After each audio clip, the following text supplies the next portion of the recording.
lagu. Jadi nomor telepon satu ketukan aja masuk itu loh biasanya.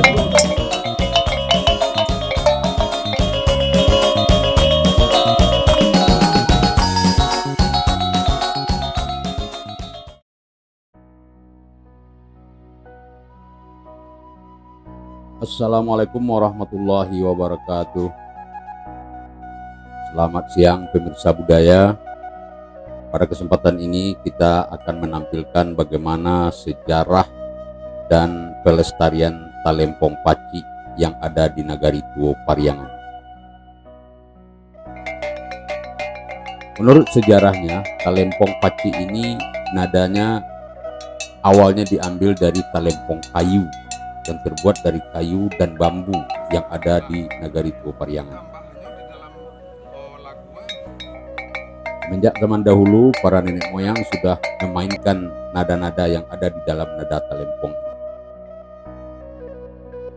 Kemudian setelah adanya zaman perunggu besi, akhirnya dibuatlah alat seperti talempong tersebut.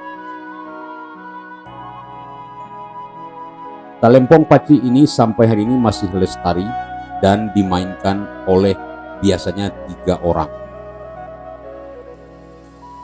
Masyarakat Pariangan ketika mengadakan acara, mereka mengundang para pemain atau musisi Talempong Paci ini. Misalnya pada acara pesta perkawinan, acara Batagak Pangulu, acara adat, acara gelanggang remaja, dan juga acara kesenian lain seperti randai. Begitu juga ketika ada acara pacu jawi, ketika acara pembukaan dan penutupan sering digunakan atau diramaikan dengan musik Talempong Paci ini. Musik Talempong Paci ini masih diajarkan oleh para tetua atau pelestari musik talempong kepada masyarakat. Banyak generasi muda yang masih mau mempelajari talempong tersebut. Biasanya mereka belajar di halaman rumah gadang dan juga di dalam rumah gadang, di sanggar-sanggar, dan ada di beberapa tempat yang disediakan untuk itu.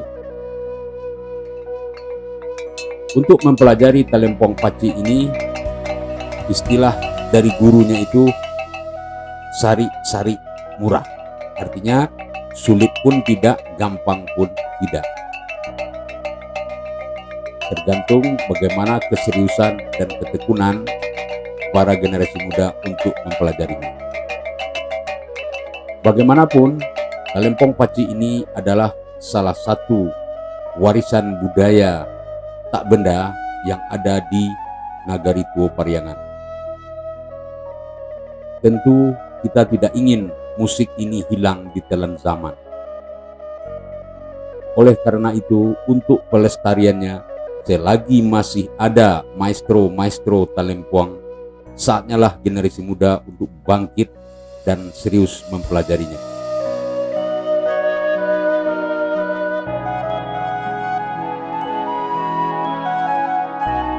Demikian saja. Assalamualaikum warahmatullahi wabarakatuh.